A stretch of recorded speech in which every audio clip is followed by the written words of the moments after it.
시청자 여러분 안녕하십니까? 뉴스데스크 제주입니다.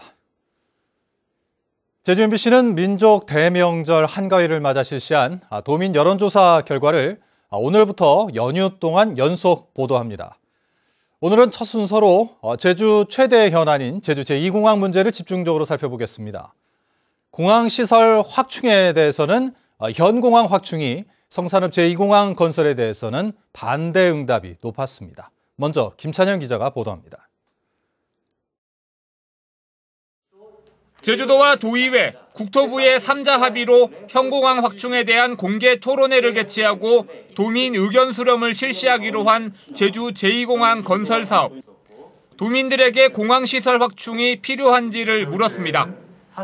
현재 기존 공항 시설을 확충해야 한다가 47%로 가장 많았고 제2공항을 건설해야 한다가 32.2%, 공항시설 확충이 필요하지 않다가 17.5%로 조사됐습니다. 제주시 지역에서는 현재 공항을 확충해야 한다는 응답이 높았고 서귀포시는 읍면 지역에서는 제2공항 건설이 앞섰지만 동지역에서는 두 의견차가 팽팽했습니다. 직업별로는 화이트 칼라층에서 현공항 확충을, 자영업자는 제2공항 건설, 학생들은 공항시설 확충이 불필요하다는 답변이 많았고 정당별로는 더불어민주당 지지자는 현공항 확충, 국민의힘 지지자는 제2공항 건설 응답이 많았습니다. 성산읍에 제2공항을 건설하는 것에 대한 의견도 물었습니다. 반대한다가 57.9%로 찬성한다 37.1%보다 20%포인트 이상 높았습니다. 지난해 9월과 올해 1월까지만 해도 오차 범위 아니었던 찬반 응답은 도의회 갈등 해소 특위 출범과 제2공항 갈등 쟁점 해소 토론회 이후 격차가 크게 벌어졌습니다. 성산읍 제2공항 건설에 반대한다는 응답은 제주시 동지역과 학생, 더불어민주당 지지층에서 높았고 찬성한다는 답변은 서귀포시 읍면 지역과 자영업자, 국민의힘 지지층에서 상대적으로 많았습니다. MBC 뉴스 김찬현입니다. 논란이 계속되고 있는 제2공항 도민 의견 수렴 방법에 대해 도민들은 주민 투표를 가장 선호하는 것으로 나타났습니다. 의견 수렴 주체는 제주도가 돼야 한다고 꼽았습니다. 이어서 박성동 기자입니다. 현공항 확충 방안에 대한 원포인트 검증 토론회 개최 이후로 결정이 연기된 제2공항 도민 의견 수렴 방법. 도민들에게 어떤 방식을 선호하는지 물었습니다. 과반 이상인 54.4%가 주민 투표를 선호했고 다음으로 여론조사 17.5%, 도민 설명회나 공청회가 17.2%, 수기형 공론조사가 4.2%로 뒤를 이었습니다. 주민투표는 30, 40대와 학생, 더불어민주당 지지층에서 높게 나타났고 여론조사는 60대 이상과 주부, 국민의힘 지지층에서 상대적으로 높았습니다. 특히 제주 제2공항 찬성과 반대 측 모두에서 주민투표를 선호하는 것으로 나타났습니다. 제주도와 제주도의회, 국토교통부 가운데 누가 여론을 수렴해야 하는지도 물었습니다. 절반에 가까운 47.6%가 제주도를 꼽았고 제주도의회 25.2%, 국토교통부가 22.1%로 뒤를 이었습니다. 제주도가 의견 수렴 주체가 돼야 한다는 의견은 30대와 제주시 읍면 지역, 자영업자층에서 높았고 제주도의회는 농림어 축산업과 정의당 지지층에서, 국토교통부는 30대와 국민의힘 지지층에서 상대적으로 높게 나타났습니다. 또 제주 제2공항 찬성과 반대 측 모두 제주도가 의견 수렴 주체가 돼야 한다고 꼽았습니다.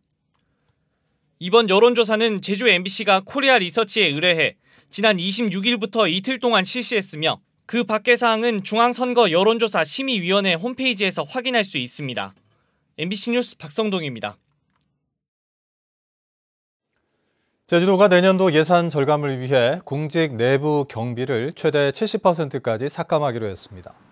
제주도는 내년도 코로나19 대응 예산 확보를 위해 국외 업무 경비 등 행정 내부 경비를 20%에서 70%까지 줄인다고 밝혔습니다. 특히 전 부서의 업무 추진비는 20% 삭감하고 시찰이나 워크숍 등의 예산도 줄여 80억 원의 재원을 확보해 민간경제 활성화 사업에 투자한다는 방침입니다.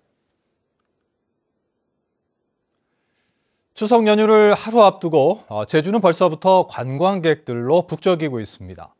코로나19로 어려움에 빠진 상인들은 조심스레 반짝 대목을 기대하는 반면에 일부 도민들은 고향집에 오겠다는 가족들도 못 오게 했는데 관광객들은 줄을 잇는 모습에 걱정을 나타내는 등 반응이 엇갈리고 있습니다. 김항섭 기자의 보도입니다. 제주에 도착한 항공기에서 탑승객들이 줄지어 내립니다. 이번 추석 연휴 제주 노선 항공기 예약률은 80%까지 치솟은 상황. 월, 화 이틀만 휴가를 내면 9일까지 쉴 수 있는 연휴에 제주도 내 유명 관광지는 벌써부터 붐비고 있습니다.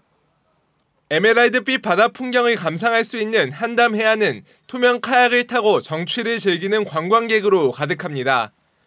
인근 카페에는 관광객이 몰리면서 빈자리가 부족할 정도입니다. 가족끼리는 이제 조금 더 좋아지면 따로 모이기로 하고 저희는 길게 보내려고 온 거는 아니고요. 짧게나마 잠깐 여기 다니러 왔어요.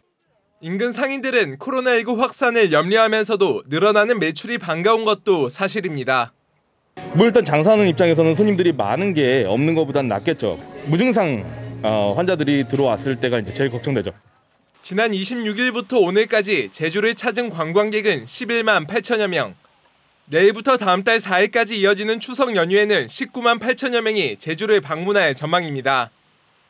9일 동안 30만 명이 넘는 관광객이 밀려든다는 소식에 제주 도민들은 우려를 감추지 못하고 있습니다. 고향 방문까지 자제하는 상황에서 관광객들이 몰리면 감염 위험이 높아지고 연휴가 끝난 뒤 확진자가 나오면 자가격리나 시설 폐쇄 등으로 이어지는 고통을 감내해야 하기 때문입니다.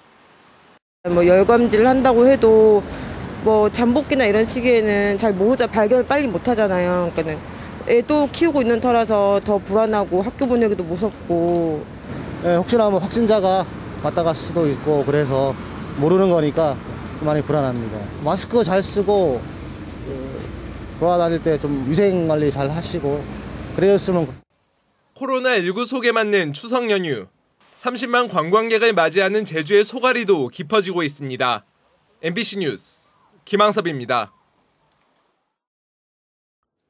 제주 지역 코로나19 확진자 2명이 퇴원했습니다. 제주도는 지난달 30일 입도해 자가 격리 중 코로나19 양성 판정을 받은 방글라데시 국적 유학생 57번째 확진자 A씨와 경기도 부천시 확진자의 접촉자인 58번째 확진자 B씨 등 2명이 지난 17일 확진 이후 13일 만인 오늘 오후 퇴원했다고 밝혔습니다.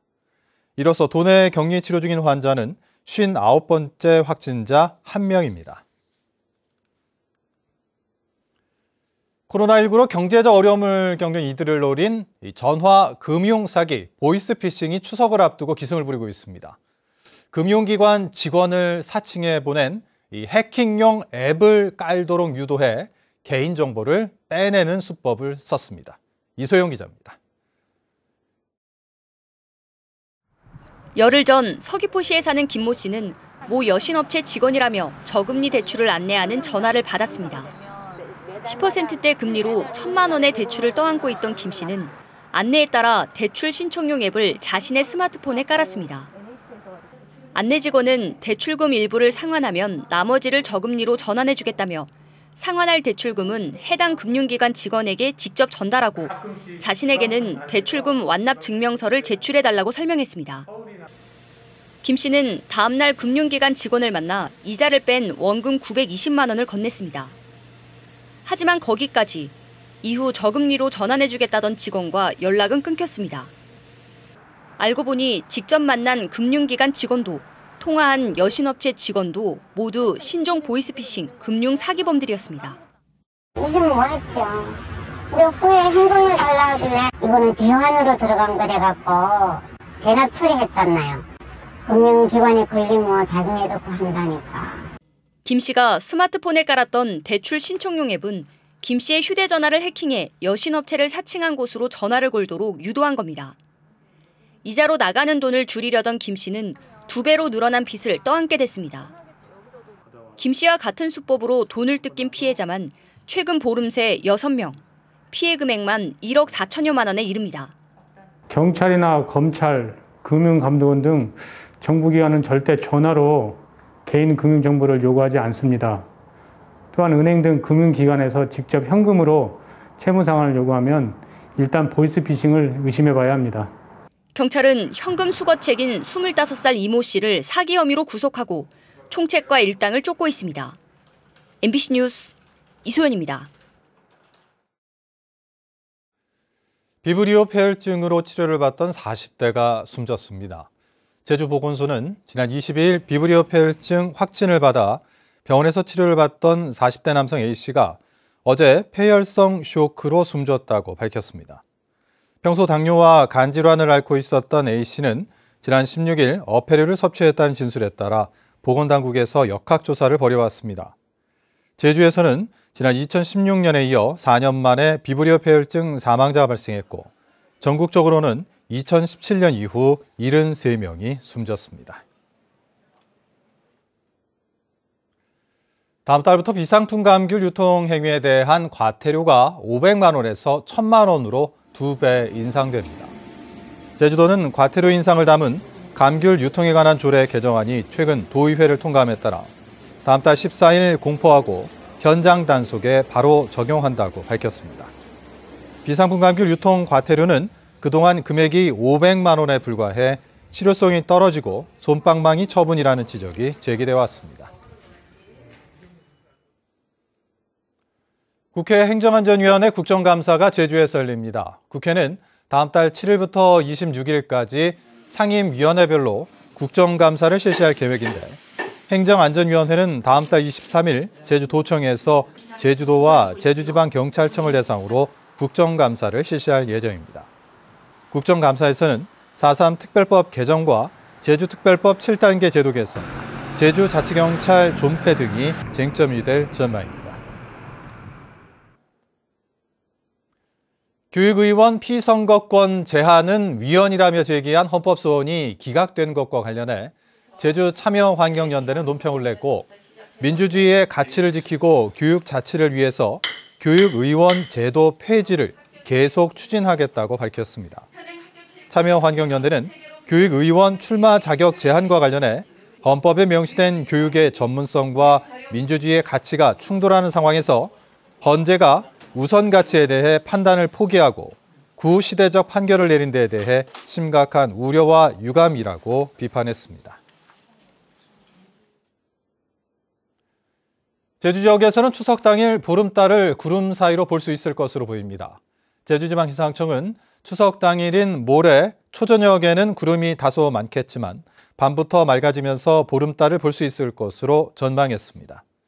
연휴 첫날인 내일부터 금요일까지는 맑거나 구름만 끼겠고 토요일 오후부터 일요일 오전까지 비가 오겠다고 예보했습니다. 제주 시내 한 빌라에서 일가족 3명이 의식을 잃고 쓰러진 채 발견됐습니다. 어제 오후 7시쯤 제주시 도련동의 한 빌라에서 47살 김모 씨와 19살 딸, 17살 아들 등 일가족 3명이 쓰러져 있는 것을 지인이 발견해 119에 신고해 병원으로 옮겨졌습니다. 자녀들은 의식을 회복했지만 어머니 김 씨는 의식이 없는 것으로 알려졌는데 경찰은 집안에 불을 피운 흔적과 극단적 선택을 암시하는 메모 등을 확인하고 주변인 등을 상대로 정확한 경위를 조사하고 있습니다. 오늘 오후 1시 50분쯤 서귀포시 성산읍 온평이 해안에서 해산물을 채취하던 79살 문모 할머니가 물에서 나오지 않는다며 동료 해녀들이 119에 신고했습니다. 문 할머니는 동료들이 구조해 119가 심폐소생술을 하면서 병원으로 옮겨졌지만 숨졌습니다. 제주지방법원 서근찬 판사는 재산 문제로 다투다 90대 아버지를 폭행한 혐의로 기소된 52살 고모 씨에게 징역 1년에 집행유예 2년을 선고했습니다. 고 씨는 지난 1월 제주 시내 집에서 90살인 아버지와 62살인 형이 자신의 아내와 재산 문제로 말다툼을 하는 것에 불만을 품고 아버지에게 폭력을 휘둘러 전치 2주의 상해를 입히고 형에게도 폭력을 휘두른 혐의로 기소됐습니다.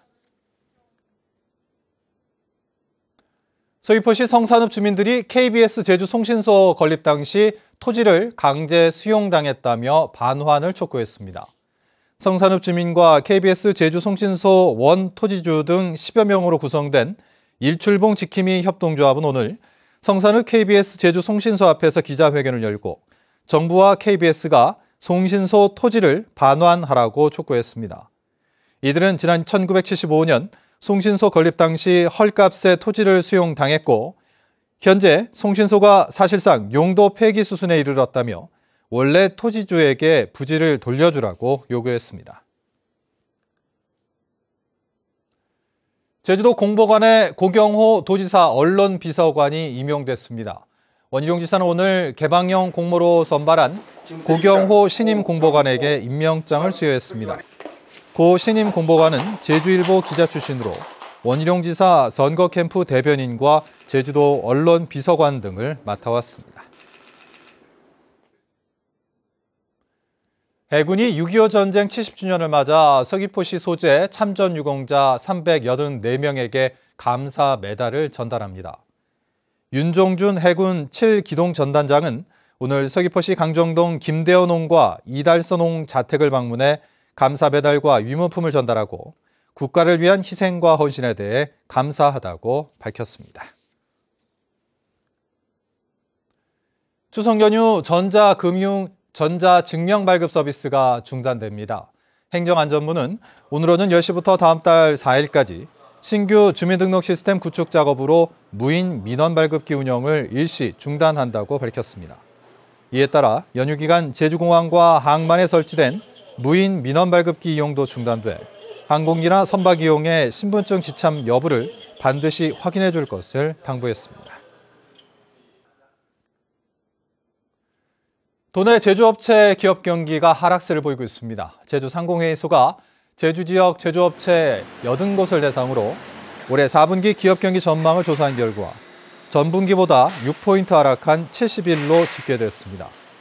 조사 업체들은 코로나19 장기화에 따른 대응으로 신규 사업 발굴과 사업 구조 개편, 경비 절감과 현금 유동성 확보를 꼽았습니다.